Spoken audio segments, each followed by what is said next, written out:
వేషధారులైన శాస్త్రులారా, పరిసయ్యులారా, మీరు మనుషుల ఎదుట పరలోక రాజ్యమును మూయుదురు, మీరందులో ప్రవేశించు వారిని ప్రవేశింపనీయరు. చిన్న మాట ప్రార్థన చేసుకుందాం.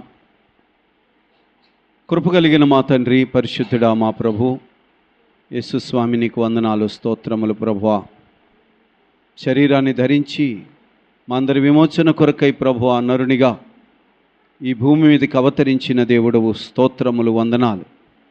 నీ ఉపదేశము ప్రభువా, నీ మాట మమ్మను బ్రతికించినది. ప్రభువా, చేరివచ్చిన నీ పిల్లలమైన మా అందరితోనూ, దూర ప్రాంతంలో ఉండి నీ వాక్యాన్ని అపేక్షిస్తున్న బిడ్డలందరితోనూ మీరు మాట్లాడండి. నీ దాసునిగా, నీ సేవకునిగా నన్ను బలపరచండి. నీ కృపగల హస్తాలకు అప్పగించుకుంటూ యేసునామమున ప్రార్థన చేయుచున్నాము తండ్రి, ఆమేన్. దేవుని బిడ్డలారా, యేసుక్రీస్తు ప్రభుల వారు మందిరములో ఆయన బోధించుచుండగా శాస్త్రులు, పరిసయ్యులు, సద్దూకయ్యులు, పెద్దలు యేసును అనేక ప్రశ్నలు ప్రశ్నించిన అనంతరము యేసు వారికి ఇచ్చిన జవాబులను వారు జీర్ణించుకోలేక ఆయనకు వ్యతిరేకంగా ఏం చేయాలా అని కూడుకుని ఉండగా యేసు వారి వద్దకు వచ్చి వారిని కూడా ఒక ప్రశ్న అడిగారు. ఆ ప్రశ్నకు వారు సమాధానం చెప్పలేకపోయారు. వారందరి సమక్షంలోనే అక్కడ కూడి ఉన్న ప్రజలతోనూ శిష్యులతోనూ యేసు కొన్ని జాగ్రత్తలు చెప్పారు. మోషే పీఠ ముందు కూర్చున్నటువంటి ఈ శాస్త్రులు, పరిసయ్యులు అనేవారు దేవుని చేత నియమింపబడినవారు కనుక వారు చెబుతున్నటువంటి వాక్యము ధర్మశాస్త్రములోనిది, వారి మాటలు కాదు, ధర్మశాస్త్రంలోనిది. కనుక వారు మీతో చెప్పినది మీరు ఆచరించండి, అనుసరించండి. ఎందుకంటే అది దేవుని వాక్యము, అది ధర్మశాస్త్రం. కానీ చెబుతున్నటువంటి వారిని మాత్రం మీరు అనుసరించవద్దు అని చెప్పి వారు భారము పెట్టుదురే కానీ భారమును మోయరు అని ప్రభువు వారందరికీ ఉపదేశం ఇస్తూ కొన్ని కఠినమైనటువంటి మాటలు పలికారు. ఇప్పుడు మనం సువార్తలో చదువుకున్న పాఠ్యభాగంలో అయ్యో వేషధారులైన శాస్త్రులారా, పరిసయ్యులారా అన్నాడు. అంటే ఈ మాటలు ఎవరిని ఉద్దేశించినవి? శాస్త్రులు, పరిసయ్యులు. అయ్యో అనే పదాన్ని ఎప్పుడు వాడతారండి? సాధారణంగా మన జీవితాల్లో ఆ పదాన్ని వాడుతూ ఉంటాం. అయ్యో అయ్యో అనే పదాన్ని ఎప్పుడు వాడతాం? ఒక ప్రమాదకరమైన పరిస్థితులను పడిపోతున్నప్పుడు, అవునా? ఒక ప్రమాదంలో నువ్వు పడిపోతున్నావు అన్నప్పుడు అయ్యో అనే పదాన్ని వాడతాం. ఒక ఏదైనా తీవ్రమైనటువంటిది అయ్యో అయ్యో అంటామా లేదా? కాబట్టి యేసు ప్రభువే అయ్యో అనే పదాన్ని వాడారంటే అది అంత తీవ్రమైనది అయి ఉండాలి, అవునా కదా? ఆయనే ఆ విషయమై అయ్యో అనేటువంటి ఒక కలవరపడే మాటను మాట్లాడారు అని అంటే అది ఎంత తీవ్రమైనది. దేనిని గురించి ఆయన అయ్యో అన్నారు? ఒక్కసారా, రెండుసార్లా? చూడండి ఈ మాటలు ఇక్కడ 13వ వచనంలో చదువమ్మా. 13వ వచనంలో అయ్యో వేషధారులైన శాస్త్రులారా, పరిసయ్యులారా. 15వ వచనంలో అయ్యో వేషధారులైన శాస్త్రులారా, పరిసయ్యులారా. 23వ వచనంలో అయ్యో అందులైన మార్గదర్శకులారా.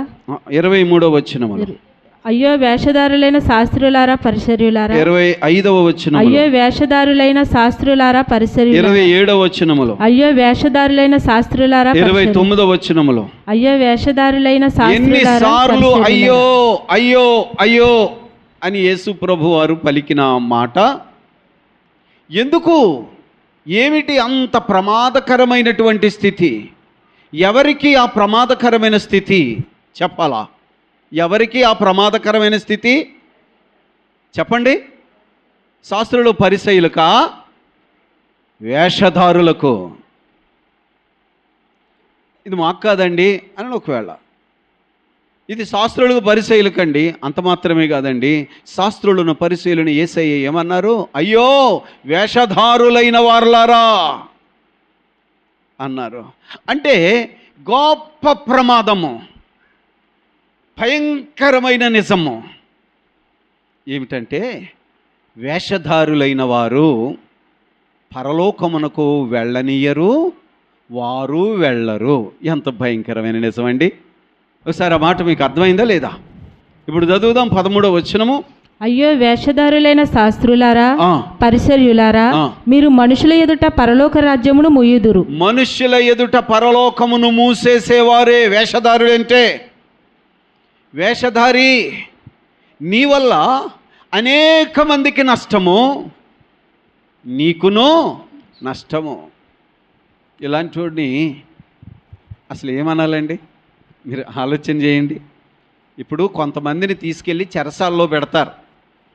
చెరసాలలో ఎందుకు బంధించారంటే ఇలాంటి వాడు బయట ఉంటే అనేక మందికి ప్రమాదము, వాడికి ప్రమాదము. అంతేనా కదా? ఇలాంటి వాడు బయట ఉండకూడదండి, తీసుకెళ్ళి లోపలేసేయాలి. ఎందుకని అంటే ఇలాంటి వాడు బయట ఉంటే సమాజానికి ప్రమాదము. వాడు పిచ్చెక్కినట్లు కత్తట్టుకు తిరుగుతున్నాడండి. ఎవరిని ఎప్పుడు వేసేస్తాడో తెలీదు. ఇలాంటి వాడు లోపల ఉండాలి, కానీ బయట ఉంటే ప్రమాదం అండి. అని తీసుకెళ్ళి లోపలేస్తున్నారా? ఇప్పుడు చెప్పండి, ఈ వేషధారి అనబడిన వాడు అనేకులకు ప్రమాదకరము కదా? చెప్పాలా? అనేకులకు ప్రమాదకరము. అందుకే వాడిని గురించి యేసు ప్రభు వారు అయ్యో అని అడిచారు. అయ్యో వేషధారి, నువ్వు అనేకుల ఎదుట పరలోక రాజ్యాన్ని మూసేస్తున్నావు. నువ్వు వెళ్ళవు, వెళ్ళేవాడిని. అయ్యో ఎలాంటి మాట అండి అది. ఎక్కడుంటారండి వీళ్ళు? వేషధారులు ఎక్కడుంటారు? వేషధారులు ఎక్కడుంటారు? సమాజమంతా ఉంటారు. క్రైస్తవ సమాజంలో కూడా ఉన్నారు. అది క్రైస్తవులుగా పిలువబడుతున్నవారు, క్రైస్తవ సమాజంలో ఉన్నవారు, బైబిల్ పట్టుకు తిరుగుతున్న వాళ్ళు. ఎవరు వాళ్ళు? ఏంటంటే వాళ్ళ స్థితిని గురించి దేవుడు ఏమన్నాడు? ఎవరు వాళ్ళు? వేషధారులు, యథార్థవంతులు కాదు, వేషధారులు. వాళ్ళు ఎంత ప్రమాదకారులో అయ్యో అన్నాడు. దేవుని పిల్లలు ఒక మాట ఆలోచన చేయండి. వేషధారి అంటే అర్థం ఏంటండి? వేషధారి అంటే ఆడెలాగుంటాడో, వేషధారి అంటే ఎలాగుంటాడో. ఇప్పుడు నాటకం వేస్తున్నారు అనుకోండి, నాటకంలో రాజేషం ఒకడేసాడు, పేదోడేషం ఒకడేసాడు అనుకుందాం. బేదలాజర్ నాటకమే ఎత్తనాడు అనుకుందాం. పోని బేదోడేషం వేసాడు, రాజేషము వేసాడు. ఎవడరా కుర్రోడు అచ్చం రాజులాగా దింపేశాడు రా. రాజులాగా. రాజా సామాన్యుడు అతను, కానీ ఎలా కనపడ్డాడు? ఇతడు కూడా సామాన్యుడే, కానీ ఎలా కనపడ్డాడు? ఇక్కడ బేదరికము నాటకమే, ఇక్కడ రాజరికము. వీళ్ళు సామాన్యులే, కానీ వీళ్ళు వేసుకున్న వేషమును బట్టి ఆహా ఓహో అని ఆ వేషానికి తగినటువంటి మంచి ప్రతిఫలములు ఇస్తున్నారు. భూమి మీద మీరు గమనించారో లేదో, భూమి మీద బాగా నటన చేసినోడికి పెద్ద పేరు.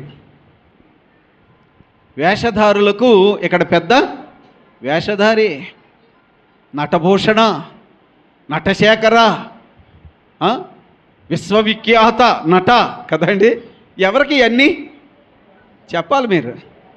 అరే ఎవడు బాగా వేషం వేసి ఎవడు యాక్షన్ చేశాడో, స్టేజ్ యాక్టర్స్ ఉన్నారు, బుల్లితెర యాక్టర్స్ ఉన్నారు, బిగ్ స్క్రీన్ యాక్టర్స్ ఉన్నారు. ఎవడి నటనను ప్రపంచం ఆస్వాదిస్తుందండి. ప్రపంచమంతా కూడా వాళ్ళ నటనకు జేజేలు పలుకుతున్నారండి. ఆ నటన అది వాస్తవమా? నటనకు భూమి మీద గొప్ప పేరున్నది. అందుకే అందరూ నటశేఖరులు అయిపోయారు. అర్థమవుతుందండి? ఇక్కడ నువ్వు ఎంత బాగా నటిస్తే ఆ నటనకు భూమి మీద గొప్ప గొప్ప ప్రతిఫలాలు ఉన్నాయి, అవార్డులు ఉన్నాయి, కోట్లు కోట్లు రూపాయలు వచ్చి పడుతున్నాయి, వాళ్ళ కాళ్ళు మీద పడుతున్నాయి. నువ్వు బాగా నటించావు కాబట్టి పార్లమెంటు మెంబర్వి, నువ్వు బాగా నటించావు కాబట్టి ముఖ్యమంత్రివి, నువ్వు బాగా నటించావు కాబట్టి కదండి. అరే, మంచి నటనకు భూమి మీద స్థానము గొప్పదా కాదా? ఎంతమందికి అర్థమైంది మాట?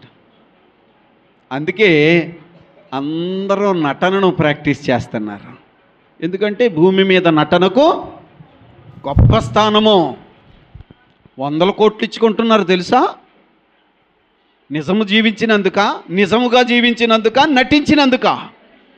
నటించినందుకు ఎంత పారితోషికం అండి! వాళ్ళకి బిరుదులండి, వాళ్ళకు పదవులండి. మరి ఎంత బాగుంది ఇది! భూమి మీద బ్రతుకుతున్న దినాలలో నువ్వు ఒక నటుడిగా ఉంటే నిన్ను జనం నెత్తి మీద పెట్టుకుంటున్నారే. కానీ పరలోకములో ఒక వ్యక్తి ఉండాలంటే హృదయములో పరిశుద్ధత. అర్థమవుతుందండి? పరలోకము నటనను ఇష్టపడదు, పరలోకము నటనను అసహ్యించుకుంటుంది. దేవుని వాక్యం చెప్తున్న మాట మనందరికీ తెలుసు. మనుష్యులు పై రూపమును చూస్తారు. దేవునికి నీ పై రూపముతో పని లేదు, అంతరంగములో పరిశుద్ధత కోరువాడు ఆయన. ఇప్పుడు చెప్పండి, పరలోకములో ఘనుడు ఎవడో? నటుడా, యథార్థవంతుడా? భూమి నటనకు అవార్డులు ఇస్తుందా, యథార్థతకు అవార్డులు ఇస్తుందా? ఎంత తేడా అండి! మరి భూలోకము వెనక, ఈ భూలోకపు ఆశలలో ఈ భూమి మీద గొప్పవాళ్ళుగా ఉండాలనుకునేవారు నటనను ప్రాక్టీస్ చేస్తున్నారు. కొంతమంది నాయకులు నేను చూశాను, చీపురు ఇచ్చుకుని ఓ ఫోటో కదా, చీపురి పారా ఇచ్చుకుని ఓ ఫోటో, ఫ్లెక్సీ. నిజంగా అతను ఒక పాకివోడా? నటుడు. మరి నటుడికే పెద్దపీట. నటనను ప్రాక్టీస్ చేస్తుంది లోకము, యథార్థతను కోరుకుంటుంది పరలోకము. కనుక ఈ మాటలు మీ హృదయంలో పెట్టుకోండి. పరలోకములో ఉండగోరుచున్నావా? నీవు ఆచరించవలసింది, నువ్వు అభ్యాసము చేయాల్సింది నటన, యథార్థత. చెప్పాలందరూ. ఇక్కడ భుక్తి కోసం, పేరు కోసం, మనుషుల మెప్పు కోసం ఇక్కడేం కావాలి? ఇక్కడ నటులు, అక్కడ యథార్థత అంటున్న వాళ్ళని దేవుని వాక్యం ఏముందంటే ద్విమనస్కులు. అడిగి 2 మనసులు ఉంటాయి.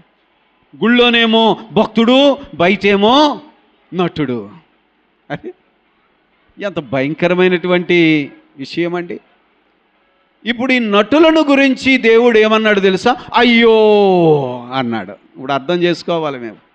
నువ్వు ఏ స్టేజ్, నువ్వు ఎక్కడున్నావో, నటుడువా, యథార్థవంతుడువా? నీ భక్తి ఏమిటి? దేవుడు నీతో ఎందుకు మాట్లాడుతున్నాడు? ఒక వ్యక్తి పరలోకములో ఉండాలంటే అతడు ఖచ్చితముగా యథార్థవంతుడై ఉండాలి. పరిశుద్ధత లేకుండా ఎవడును ప్రభువును చూడడు. లోపలేమో దుష్టత్వము, పైకేమో వేషము. ఏం వేషం అది? పరిశుద్ధుల వేషం, భక్తిపరుల వేషం. సద్దూకయ్యులు, పరిసయ్యులు వాళ్ళ వేషం ఏమిటంట? ఇక్కడ చెప్పినటువంటి మాట చూడండి. 23వ అధ్యాయము, 23వ అధ్యాయంలో చాలా విషయాలు చెప్పారు. అవన్నీ ధ్యానం చేయడానికి సమయం సరిపోదు, కానీ మీరు ఆలోచన చేయండి. 23వ వచనాన్ని చదువుదాం. 23:23. అయ్యో వేషధారులైన శాస్త్రులారా, వేషధారులారా అన్నాడంటే మంచి యాక్టర్స్. అమ్మా, మంచి యాక్టర్స్కి భూమి మీద అవార్డులు ఉన్నాయా లేదా? ఏమండి, భూమి మీద అవార్డులు? మీకు విషయం తెలుసా? దేవుని వాక్యం చెప్తున్న మాట మీ అందరికీ గుర్తు. ఇదిగో నేను త్వరగా వచ్చుచున్నాను, ప్రతివానికి వాని క్రియల చొప్పున జీతమిచ్చుటకు నేను జీతం పట్టుకుని వస్తున్నాను అన్నాడు. యాక్టర్లకేమో అబ్బా ఏమండి అవార్డులు ఇస్తానికి, అవునా? యాక్టర్లను తీసుకెళ్ళి ఎక్కడ పడేస్తున్నాడు? వాళ్ళ పరిస్థితిని చూసి చెప్తున్నాడు, అయ్యో మీరు పరలోక రాజ్యములో ప్రవేశించరు. నువ్వు ప్రవేశించవో, నీ నటన చూసి ఆడు నిజమనుకుని ఆడు నిన్నే ఫాలో అయ్యి, అవునా? అందుకే అన్నాడు, వారు పీఠము మీద కూర్చుంటారు, మోషే పీఠం మీద కూర్చుంటారు, వారు చెప్పేవి వినండి కానీ ఆడి బతుకు మాత్రం మీరు అనుసరించొద్దు, ఎందుకంటే ఆడు పెద్ద నటుడు అని చెప్పాడు దేవుడు. అర్థమైందా? పాస్టర్లని ఫాలో అవుతున్నారు బోళ్ళు మంది. పాస్టర్లు పెద్ద పెద్ద తమను తాము మహిమపరుచుకుంటున్నారు చాలామంది. నేను కొంతమంది పాస్టర్లు చెప్తున్నట్టు మాటలు విన్నాను. మరి ఇల్లు ఎలా కట్టాడు అనుకుంటున్నారండి? ఏమ్మా, అయ్యగారు ప్రార్థన చేశాకే కదా ఈ ఉద్యోగం ఎలాగొచ్చిందండి? అయ్యగారు ప్రార్థన చేశాకే కదా. ఇప్పుడు ఎవరు ఈ ఇల్లు కట్టడానికి కారణం అయ్యగారే, నీకు ఉద్యోగం రావడానికి కారణం అయ్యగారే, అన్నిటికీ కారణం. ఇక దేవుడు ఎక్కడా? అర్థమవుతుందండి? దేవుణ్ణి ఎప్పుడో మరుగు చేసేశాడు, తను తాను గొప్ప చేసుకుంటాడు వేషధారి. వేషధారులైన సేవకులు ఇవాళ ప్రపంచవ్యాప్తంగా ఉన్నారండి. తమ్మును తాము మహిమపరుచుకుంటున్నారు, తమను తాము గొప్పవాళ్ళగా చూపించుకోవడానికి వేషము వేసుకుంటున్నారు. నీతి వేషం, భక్తి వేషం. సద్దూకయ్యులు, పరిసయ్యులు వాళ్ళు ఎలాంటి వేషాలు వేసుకుంటున్నారండి? వాళ్ళంట చూడండి, మీరు పుదీనాలోను సోపులోను జీలకర్రలోను 10వ వంతు చెల్లించి, అబ్బా ఎక్కడెక్కడ 10వ వంతు, చిన్నదానిలో కూడా మిస్ అవ్వరండి. చిన్నదానిలో కూడా కొంతమంది కొన్ని సంఘాల్లో అమ్మా ఉప్పులోను, కారములోను, జీలకర్రలోను అన్నిట్లో దశం భాగం అంటే ఏం భక్తి అండి! దశమ భాగము ఇచ్చేవారుగా ఉన్నారు, కానీ హృదయంలో ఒకసారి ఏమీ లేదంట. చూడండి అన్నాడు, ధర్మశాస్త్రములో ప్రధానమైన విషయములను అనగా న్యాయమును, కనికరము, విశ్వాసమును విడిచిపెట్టితిరి. ఇవి లేవు. దేవునికి కావలసినవి బయటవా లోపలవా? ఏమండి, పైకి భక్తి కార్యాలు చేసేస్తున్నారు, పైకి భక్తి గలవారి వలె కనబడుతున్నారు. భక్తి కార్యాలు లోపల న్యాయము లేదు, నీతి లేదు, దేవుడు ఆశించిన ఒక్క ఫలము లేదు. ఇప్పుడు వీళ్ళని ఏమందాం? వాళ్ళు ఏమంటారు చెప్పండి? అవునా కాదా? ఎక్కడెక్కడ ఇచ్చేస్తున్నారు? జీలకర్రలోనూ.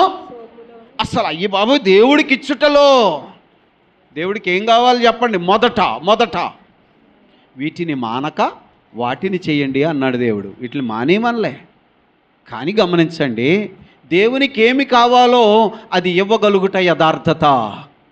దేవుడికి ఇవ్వవలసిన వాటినేమో లేకుండగా పైకి మాత్రం వేషం వేసుకునుట నరకములోనికి ప్రయాణము. మీరు పరలోకమునకు వెళ్ళరు. ఖచ్చితంగా చెప్పాడా లేదా? ఏమండి, భక్తి వేషమా? వేషమునకు భూమి మీద ఒకవేళ పేరుందేమో, వేషమునకి ఇక్కడ అబ్బా చాలా మంచిదండి, చాలా మంచివాడండి అని ఒకవేళ చెప్పుకుంటున్నారేమో. హృదయములను పరిశీలించేవాడు అసహ్యించుకుంటున్నాడు. మీరెక్కడి వారో నాకు తెలియదు. ఏమిటి మన భక్తి? ఏమి నేర్చుకోవాలండి? ఎక్కడ యథార్థత కావాలి? పైన లోపల? అంతరంగమున పరిశుద్ధత కోరుచున్నవాడు మన ప్రభువు. గుర్తుపెట్టుకోండి, అది నేర్చుకోవడానికే దేవుని మందిరం. ప్రభు ఆశించినది ఇవ్వడానికే మనం ఇంకా బతుకున్నాం. దేవుని కృపలో మనం బ్రతికి ఉన్నది పైకి వేషం వేసుకోవడానికి కాదండి. వేషధారులు వారు పరలోకములో ఉండరు అని ప్రభు చెప్పేసిన మాట నీవు హృదయములో భద్రం చేసుకో. నీవు ఎలాగున్నావో. 10వ వంతు జీలకర్రలోని తీసుకొచ్చేస్తున్నారట, ఇవన్నీ తీసుకొచ్చేస్తున్నారట. అప్పుడు ఎలా చూస్తారండి జనం? చెప్పండి, ఎలా చూస్తారు జనం? అపోస్తల కార్యాల గ్రంథంలో ఒక సంగతి, ఆ మాట చదివితే గుండె జల్లుమంటది. అపోస్తల కార్యాల గ్రంథం 5వ అధ్యాయం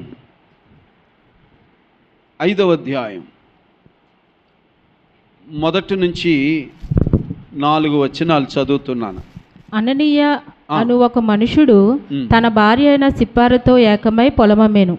భార్య ఎరుకకనే వాడు దాన్ని వెలలో కొంత దాచుకొని కొంత తెచ్చి అపోస్తుల పాదముల యొద్ద పెట్టాను. ఒక్కసారి ఆగుదాం. ఆదిమ కాలము, ఆదిమ క్రైస్తవులు, ఆ కాలంలో దేవుని వాక్యము వారికి వినబడుతుంటే అనేక మంది హృదయములు చలించి, ఇప్పుడు రాత్రి మనం దేవుని వాక్యంలో ఒక మాట విన్నాం కదా, భారము పంచుకొనువాడు క్రైస్తవుడు. ఓకే కదా? ఎవరు ఆపదల్లో ఉన్నారో, ఎవరు కష్టంలో ఉన్నారో వారిని గురించి తాను కూడా ఆ భారమును పంచుకొనుట అనేది నిజమైన దైవ లక్షణము. అది దేవుని పిల్లలలో ప్రభు చూడాలనుకుంటున్నాడు. అదే కదా కనికరం అంటే.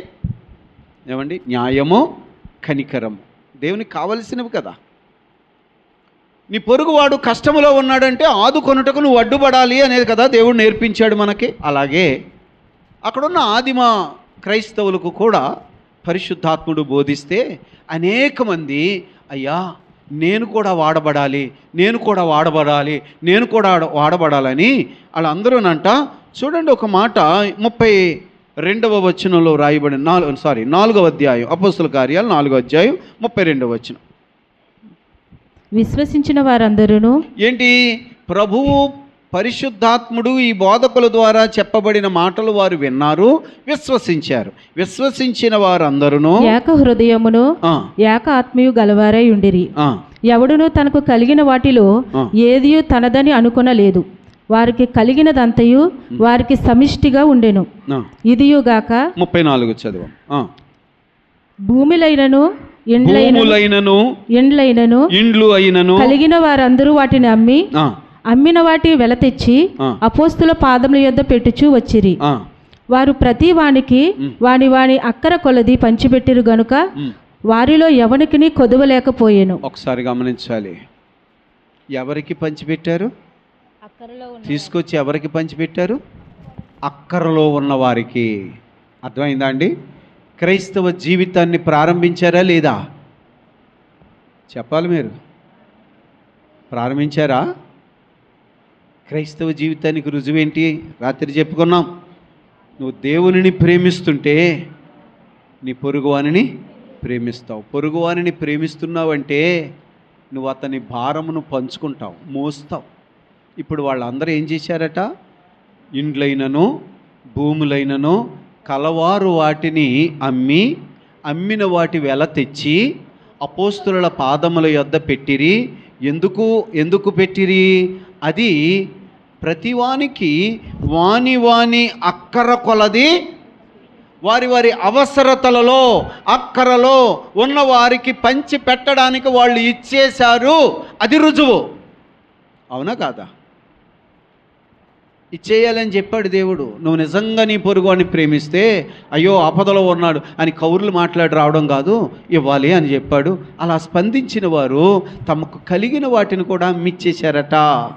బాగానే ఉంది. వాళ్ళు ఇచ్చేశారు, వీళ్ళు ఇచ్చేశారు. మనమే పప్పితే బాగోదేమో కదా అని అననీయ సప్పీరా అనేటువంటి వారి పేర్లు ఎరగని వాళ్ళు ఎవరు ఉండమో వాళ్ళిద్దరూ కూడా భార్యాభర్తలు ఇద్దరూ అనుకున్నారు, ఏమండి మరి వాళ్ళు ఇచ్చేశారు, వీళ్ళు ఇచ్చారు, పలానా వాళ్ళు ఇచ్చారు, మరి వీళ్ళందరూ ఇచ్చాక మనం కూడా ఇవ్వకపోతే బాగోదు కదా, బొత్తుగా ఏదో అనుకుంటారు కదా, కాబట్టి మనం కూడా ఇద్దామండి. దేని కొరకు ఇద్దాము? హృదయపూర్వకముగా కాదండి. వాళ్ళు ఇచ్చారు, వీళ్ళు ఇచ్చారు కనుక ఇద్దాం. అర్థమైందా లేదా? వేషధారణ దేవుని మహిమ కొరకే, ఈ పేరు కోసం కాదు, వాళ్ళ మొఖాలు చూసి ఇచ్చేది కాదు, ప్రభువును గనపరుస్తూ ఇది దేవుడు నేర్పుతున్నాడు. పొరుగువారు, అక్కరలో ఉన్నవారు, ఇబ్బందులో ఉన్నవారు దేవునికి మహిమకరంగా లోపల దేవుడు ఏం కోరుకుంటున్నాడు? వాళ్ళంట 10వ భాగము జీలకర్రలోను పుదీనాలోను చిన్న చిన్న వీటిల్లో కూడా ఇచ్చేస్తూ పెద్ద బిల్డప్ ఇస్తున్నారు. ఏం కావాలి దేవునికి? కనికరము కదండి. అర్థమవుతుందా? న్యాయము, విశ్వాసము, ఇవి లోపల పుట్టేవి నాయన. కనికరముతో ఇవ్వడం లేదు. వాళ్ళు ఇచ్చారు కనుక మనం కూడా ఇవ్వాలి. ఇవ్వకపోతే బాగోదేమో అని ఇచ్చేది దేవుడికి అక్కర్లేదండి. హృదయపూర్వకముగా నీవిచ్చినది ప్రభువు మహిమ కొరకై కృతజ్ఞతాస్తుతులు చెల్లిస్తూ ఆయన మాట ప్రకారం చెయ్యి. వీళ్ళిద్దరూ ఏం చేశారంట? వీళ్ళిద్దరూ అనుకుని, ఇప్పుడు నేను చదువుతానమ్మా. అపోస్తుల కార్యాలు 5వ అధ్యాయం మొదటి నుంచి. అననీయ అను ఒక మనుష్యుడు తన భార్య అయిన సప్పీరాతో ఏకమై, అందరూ అమ్ముతున్నారు కదా, మరి భూములు అమ్మేస్తున్నారు, ఇళ్ళు అమ్మేస్తున్నారు, పట్టుకొచ్చి అపోస్తుల పాదాల దగ్గర పెట్టేస్తున్నారు. మరి మనం కూడా అమ్మేసేసి పట్టుకొచ్చి పెట్టేయకపోతే బొత్తుగా మన పేరు ఈడేం మనిషిరా అంటారేమో అని అతను కూడా ఏకమై పొలమమ్మెను. భార్య ఎరుకనేవాడు దాని వెలలో కొంత దాచుకొని, 1,00,000 రూపాయలు వచ్చింది. భార్య ఎరుకనే, ఈడేం భార్యకు తెలియకుండా కాదే, భార్య భర్తలు ఇద్దరు ఏకమై ఒక 50,000 పక్కన పెట్టి 50,000 పట్టుకెళ్ళి, అర్థమైందా, అయ్యా మేము భూములు అమ్మేశాం వాళ్ళకలాగా, ఇదిగోండి అని పట్టుకెళ్ళి 50,000 ఇచ్చారట. ఇచ్చారా లేదా? ఇచ్చారు. ఎంత ఇచ్చారు? ఎంత దాచుకున్నారు? కొంత దాచుకున్నారు. కానీ ఇంతే వచ్చింది పొలం అమ్మితే అని చెప్పారు. అర్థమైందా లేదా? మేము కొంత దాచుకున్నామండి, కొంత ఇచ్చామని అంటే వద్దంటాడు దేవుడు. యథార్థత కావాలి. నువ్వు ఇచ్చింది 5 రూపాయలైనా 5 కోట్లైనా యథార్థత కావాలి. జనం కోసం దొంగ నాటకాలు మాట్లాడేవాడు పరలోకంలో ఉండడు. దాన్ని ఏమన్నాడు? వేషధారి, యాక్టర్, మంచి నట సామ్రాట్ అన్నమాట. ఎంత బాగా నటిస్తున్నవారు క్రైస్తవ సమాజంలో కూడా ఉన్నారు. లోకమంతా యాక్టర్సేనండి, లోకమంతా మంచి మంచి నటులే ఉన్నారు, క్రైస్తవ సమాజంలో కూడా ఉన్నారు. అందుకే ప్రభువు మనతో చెప్తున్నాడు, అయ్యో వేషధారులారా, అయ్యో నువ్వు పరలోకానికి వెళ్ళవు. నిన్ను చూసి ఆడు కూడా అదే నేర్చుకున్నాడు, ఎదరోను కూడా వెళ్ళనేవో. సువార్తకు అడ్డంకులుగా ఉంటారు వేషధారులు. పైకి భక్తి, ఎదరుడికి అడ్డం కదండి. ఈ సత్యాన్ని ఆలోచన చేసుకోవాలి. ఇప్పుడు ఇక్కడ చూడండి, దాని వెలలో కొంత దాచుకొని కొంత తెచ్చి అపోస్తలుల పాదముల యొద్ద పెట్టాను. అప్పుడు పేతురు, అననీయ, నీ భూమి వెలలో కొంత దాచుకొని పరిశుద్ధాత్మను మోసపుచ్చుటకు సాతాను ఎందుకు నీ హృదయమును ప్రేరేపించాను?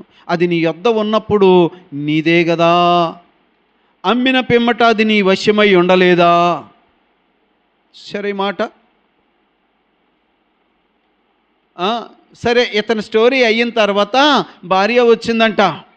7వ వచనం, ఇంచుమించు 3 గంటల సేపటికి వాని భార్య జరిగినది ఎరుగక లోపలికి వచ్చినప్పుడు పేతురు, మీరు ఆ భూమిని ఇంతకే అమ్మితిరా అని అడిగాడు. అవునండి, అంతకే అమ్మాను అని చెప్పారు. దాశారా లేదా?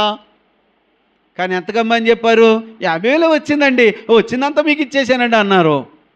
అర్థమైందా లేదా అంటే అప్పుడు ఏమన్నాడు చూడండి, అననీయ, నీ భూమి వెలలో కొంత దాచుకొని పరిశుద్ధాత్మను మోసపుచ్చుటకు సాతాను ఎందుకు నీ హృదయమును ప్రేరేపించాను? అది నీ యొద్ద ఉన్నప్పుడు నీదే కదా, అమ్మిన పిమ్మట అది నీ వశమై ఉండలేదా? ఎందుకు ఈ సంగతి నీ హృదయంలో ఉద్దేశించుకున్నావు? నువ్వు మనుష్యులతో కాదు దేవునితోనే అబద్ధమాడితివి. అర్థమైందా అండి? ఇప్పుడు చెప్పండి, దేనికోసం అతను అబద్ధమాడాడు? మనుష్యుల ఎదుట గొప్పవాడిగా. రే అనని మొత్తం పొలమంతా అమ్మేసి ఇచ్చేసాడు రా దేవుడికి. అంటే మనుష్యుల ఎదుట మొప్పు. చెప్పండి, యాక్టర్కి మనుష్యుల ఎదుట గొప్ప, తనను తాను గొప్ప చేసుకుంటాడు, తనను తాను మహిమపరుచుకుంటాడు, తనను తాను చేసింది ఎంత, బిల్డప్ ఎంత. ఎందుకంటే నేను గొప్ప. హృదయములో నుండి నువ్వు ఇచ్చినది దేవునికి కావాలి. వేషధారులైన పరిసయ్యులారా, శాస్త్రులారా.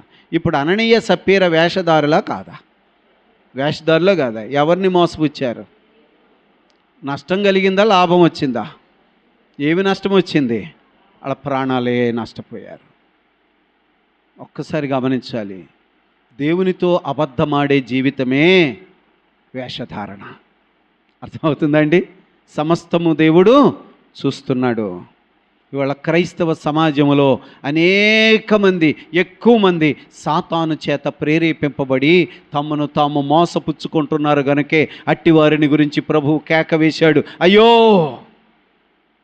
వేషధారి, వేషం వేసుకుని క్రైస్తవుడుగా భక్తి చేస్తున్నావా?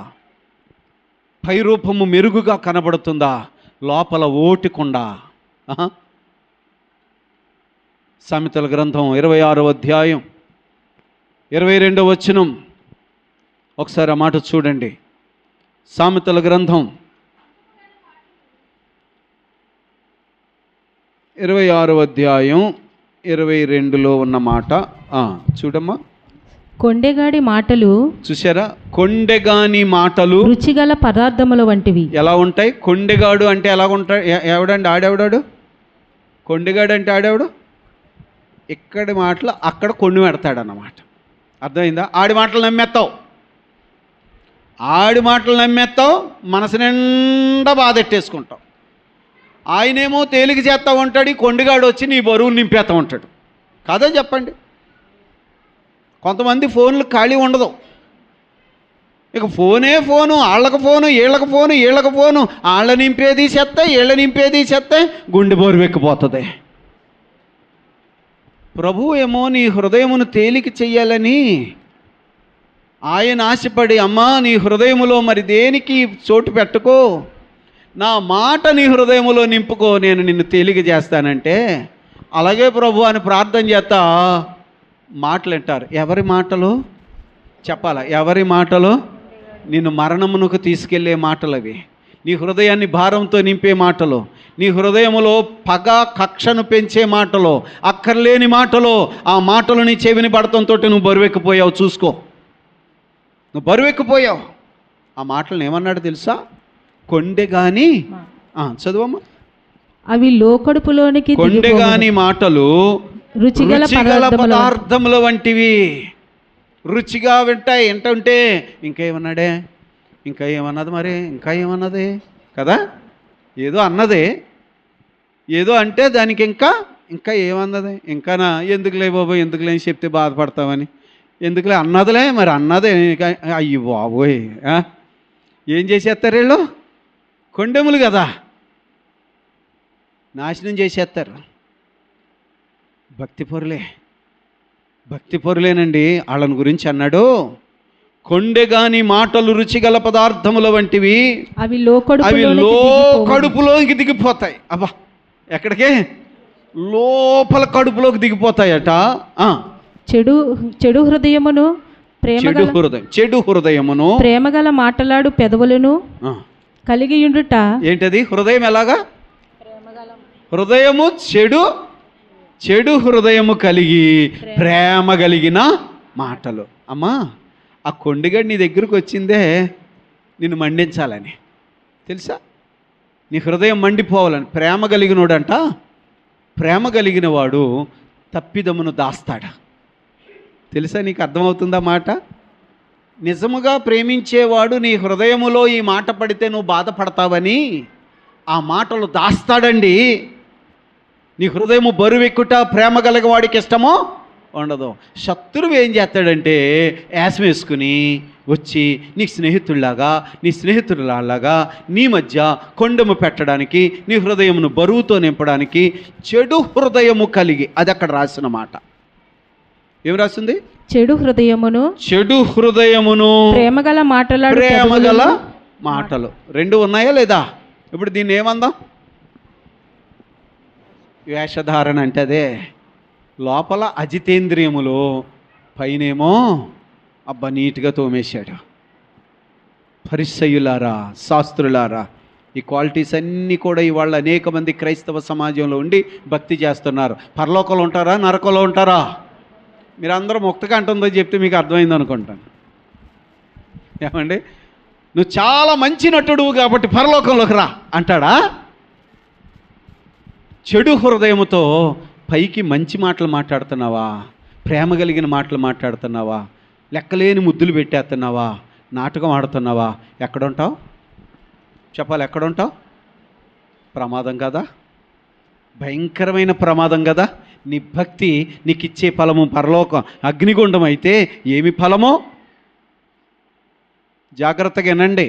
ఎందుకంటే అనేక మంది అదే స్వభావంతో బతికేస్తున్నాం. సావు ఎప్పుడొస్తుందో తెలియదు, పిలుపు ఎప్పుడొస్తుందో తెలీదు. దేవుడు చెప్తున్నాడు, ఇది అనుకూల సమయం, ఇది రక్షణ దినము. నటన మానే. అక్కడ అన్నాడు చూడండి, చెడు హృదయము ప్రేమగల మాటలాడు పెదవులు కలిగి ఉండుట మంటి పెంకు మీద వెండిపోతతో సమానం. అంత ఎలా చెప్పాడండి మాట. మంటి పెంకు మీద వెండిపోతతో సమానం. వెండిపోత వేసేసాడట. వెండి గిన్నెలా కనబడుతుంది, మట్టి గిన్నెది. పాత్ర ఏంటి? మట్టి పాత్ర, కానీ పైకి ఎలా కనబడుతుంది? అలాంటోడు అన్నాడు. నిలబడడు, పగిలిపోతుంది. పగిలిపోయకుండా, నిరుపయోగం అయిపోయకుండా దేవుడు మనకిచ్చిన ఈ జీవితము ప్రయోజనకరము కావాలంటే నీ హృదయము పరిశుద్ధముగా యథార్థముగా ఉండాలి. నీ నోట ఎప్పుడూ నవ్వే ఉండాలి. వెక్కసచ్చిన వాళ్ళగా బిగించుకుని నా అది దేవుని పిల్లల లక్షణం కాదండి. ఎప్పుడు నవ్వుతూ ఉండాలి. హృదయములో ఆనందము, ఆనందము, ఆనందము. అమ్మా, ఆనందంలో ఉన్నవాడు ముఖం ఆనందం తాగినట్టు ఉంటుందా? నవ్వుతూ ఉంటాడా? దేవుని పిల్లలు ఎప్పుడు ఆనందంగా ఉండాలండి, ఎప్పుడూ సంతోషించాలి. ఎందుకంటే రక్షించబడ్డాం. నా ప్రభువు నా వ్యాధి బాధలు, నా మరణమును తీసివేశాడు, నేను రక్షణ పొందాను. ఎల్లప్పుడూ రక్షణ ఆనందం ఉండాలి. పైకి నవ్వు నటిస్తూ లోపల వేదన అనేటువంటి ఆ మురికిని పెట్టుకోకో. అయ్యో వేషధారులైన శాస్త్రులారా, పరిసయ్యులారా. ఇందాక మనం చదువుకున్నాం రాజుల 2వ గ్రంథం. రాజుల 2వ గ్రంథం 2వ అధ్యాయంలో 19వ వచనాన్ని మనం చదివాం. యెరికో పట్టణమును గురించి చెబుతున్నాడు. ఒకసారి 2వ రాజులు 2వ అధ్యాయం 19 చదవమ్మా.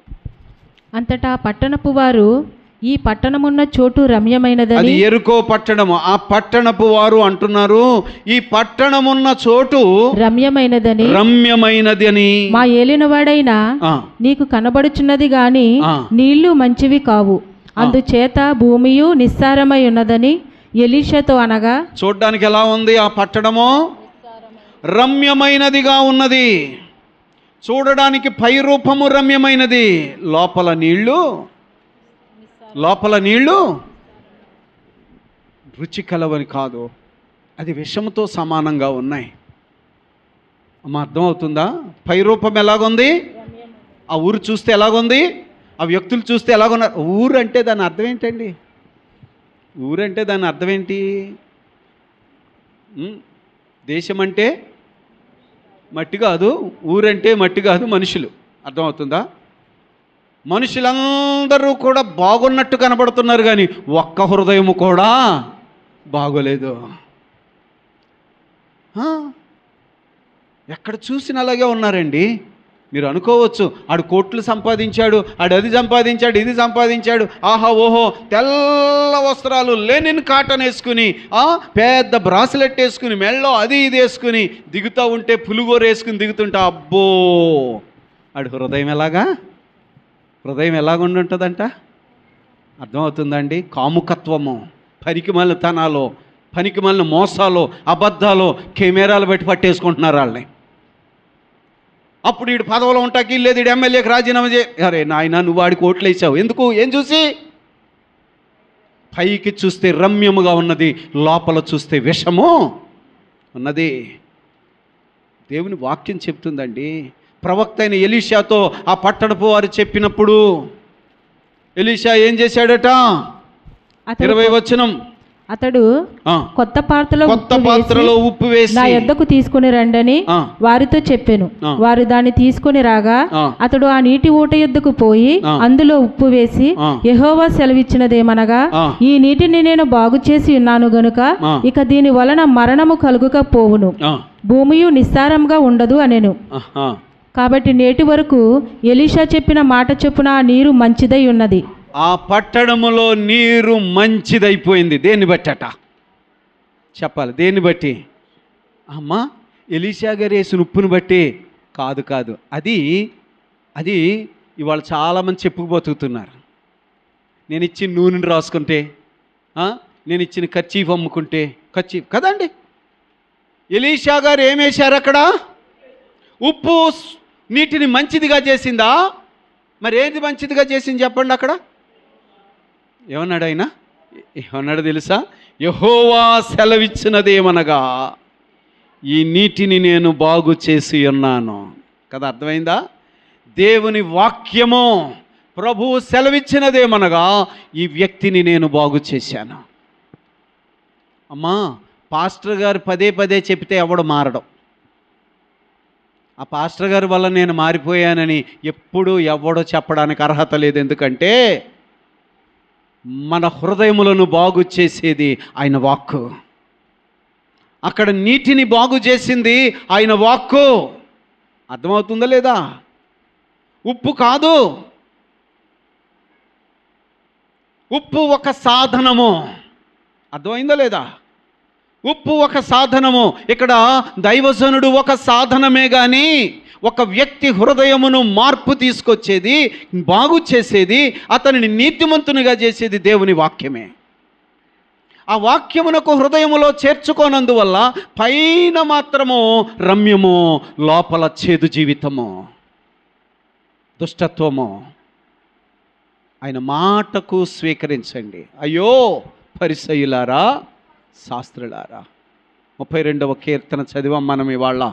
ఉత్తర ప్రత్యుత్తరాలుగా చదువుకున్నాం. 32వ కీర్తన.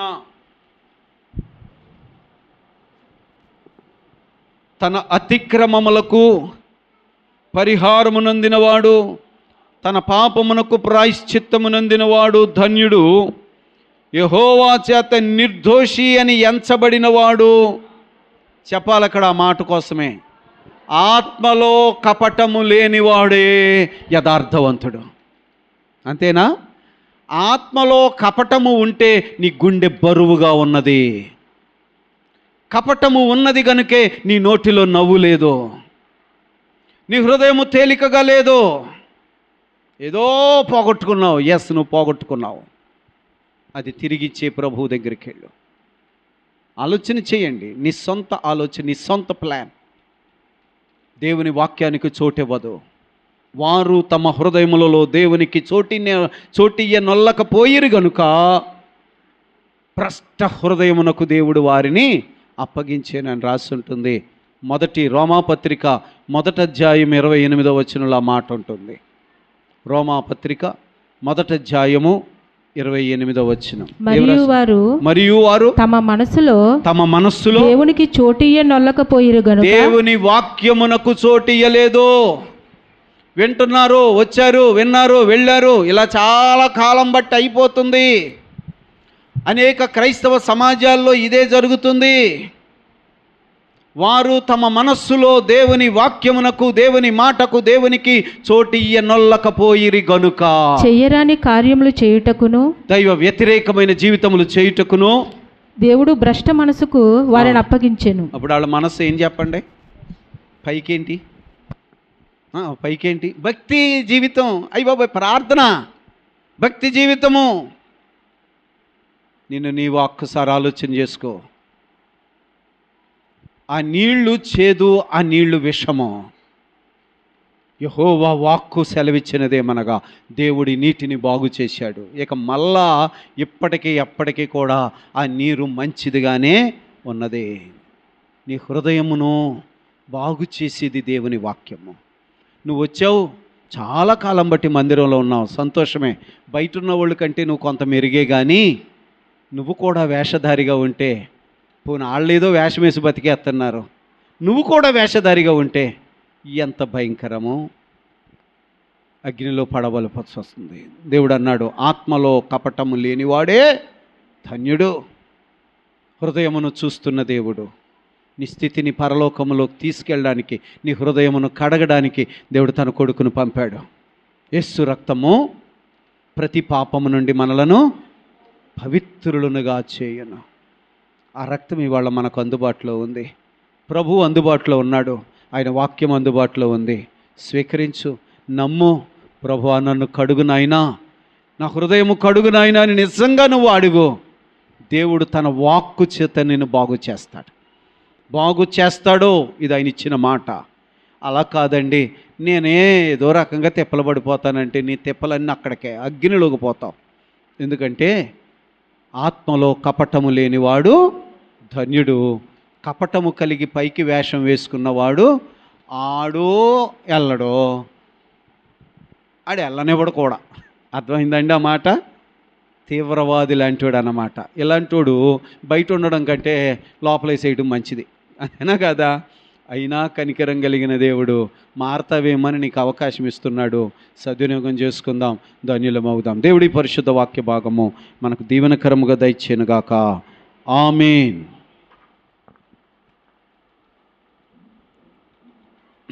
దయచేసి ప్రార్థన చేసుకుందాం. తలలు వంచండి, ప్రార్థన చేసుకుందాం.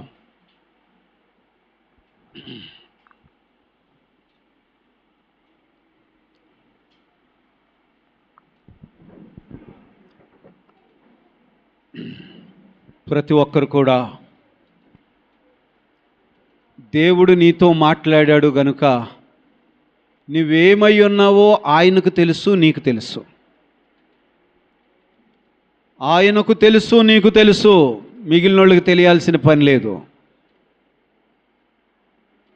ఎందుకంటే పరలోక రాజ్యములోనికి అనుమతించేది ఆయనే. నువ్వెక్కడి వాడువో నాకు తెలియదని గెంటి వేయగలిగిన వాడు ఆయనే. నీతి గల న్యాయాధిపతి. ఇవాళ మనకు అవకాశం ఇచ్చాడు. నీ హృదయాన్ని శుద్ధి చేసుకుంటావని, నీ హృదయాన్ని శుద్ధి చేసుకుంటావని, వాక్యమునకు నీవు నీ మనస్సులో చోటిస్తావని. ఆ వాక్యము నీ హృదయాన్ని కడుగుతుంది, నిన్ను పరిశుద్ధునిగా మారుస్తుంది, శిక్షలో ఉండనీయదు. దేవునికి చోటియ్యనొల్లని మానవులు చేయరాని కార్యములు చేస్తున్నారు. పైకి భక్తి పరులలాగా నటిస్తున్నారు. వారి అంతము నిత్య నరకము.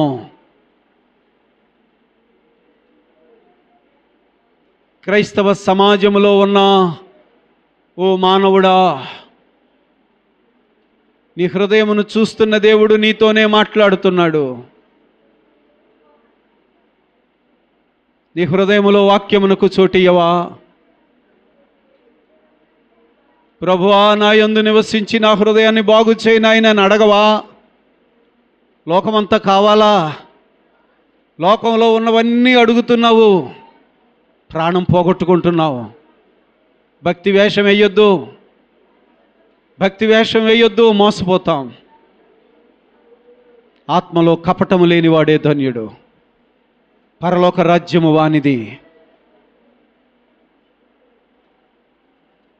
నీ వల్ల 10 మందికి మేలు కలగల కానీ 10 మందికి ఆటంకముగా ఉండవద్దు.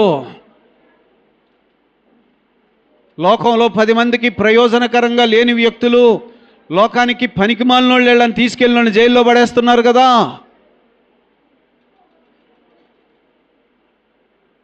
దేవుని కోపము నీ మీద రగలనియొద్దు. ప్రభువుకు అప్పగించుకుందాం. నువ్వు అనేక మందికి ఆశీర్వాదకరమైన బిడ్డగా ఉండాలి. ఇది దేవుడు ఆశించుచున్నాడు మన నుండి. న్యాయము, కనికరము, ప్రేమ, విశ్వాసము, ఇది కదా దేవుడు నిన్ను అడుగుతున్నాడు. యథార్థముగా ప్రభువుకు నీవు 5 పైసలు ఇచ్చినా అది దేవునికి ఇష్టమో.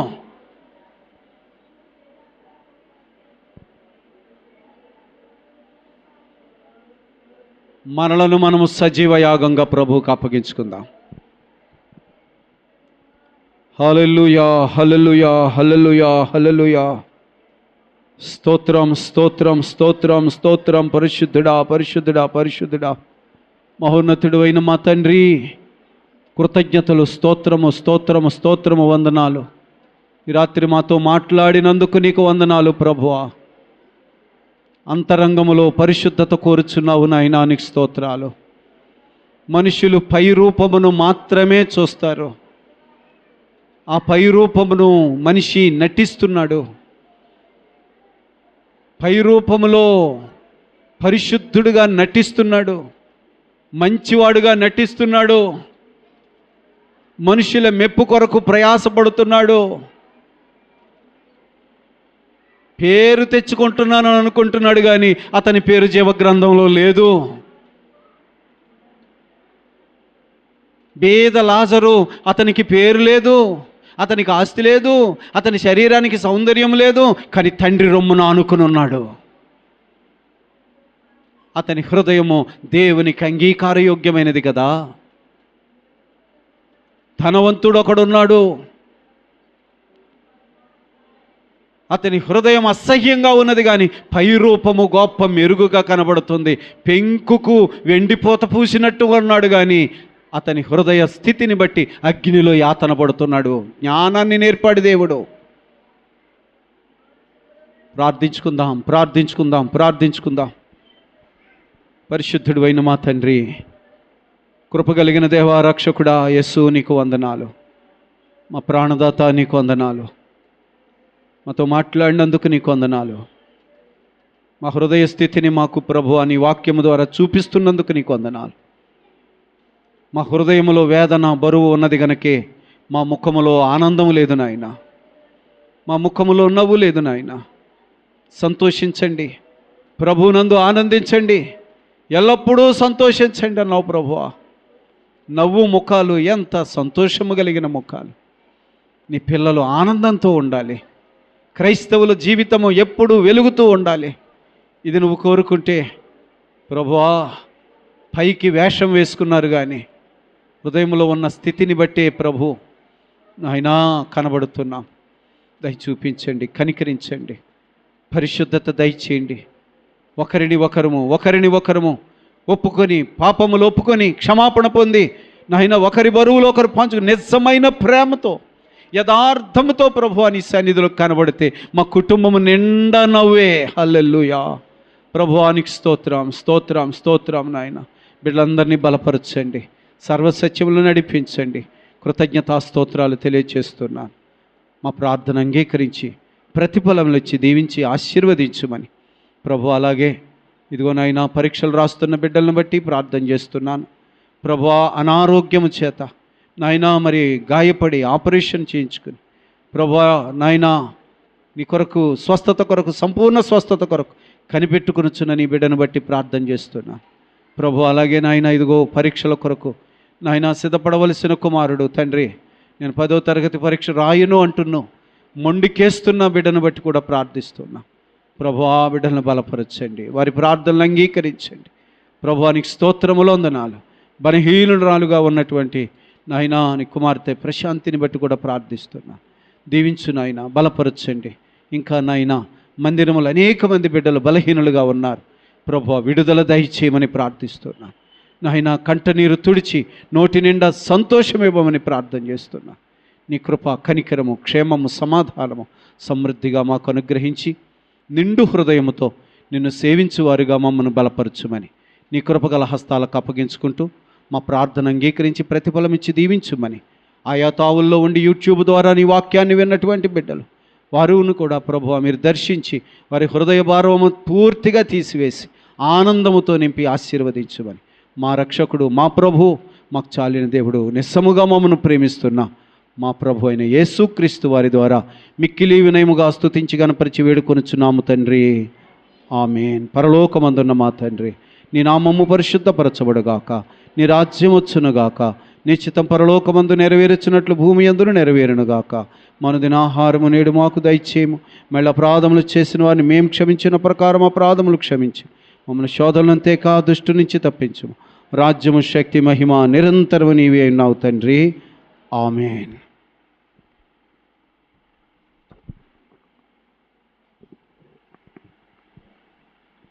మన తండ్రి అయిన దేవుని యొక్క ప్రేమ, కుమారుడు రక్షకుడైన యేసుక్రీస్తు ప్రభుల వారి యొక్క కృప, పరిశుద్ధాత్మ దేవుని సన్నిధి, సమాధానము, పరిశుద్ధాత్మలో బలము పొందుకొని జయము వెంబడి జయము, ఆనందకరమైన జీవితము ప్రతి ఒక్కరము యథార్థతతో దేవుని సన్నిధిలో బలమైన దేవుని పిల్లలుగా వర్ధిల్లునట్లు పరిశుద్ధాత్మ దేవుడు మనకును మన కుటుంబములకు తోడయ్యుండి ఆశీర్వదించునుగాక. ఆమేన్, ఆమేన్, ఆమేన్. సిలువ రక్త ధారాలు ప్రవహించుచున్నావి, ఎవరైనా దానిలో మునిగిన శుద్ధి నొందేదారు. నేనమ్ముదును నేనెరుగుదును, యేసు నా కొరకు. నేనమ్ముదును నేనెరుగుదును, యేసు నీ కొరకు. సిలువలో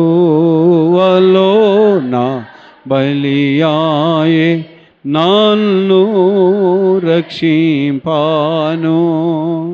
సిలువలో నా బలియాయే నిన్ను రక్షింపాను. ఆమేన్. అందరికీ వందనాలండి.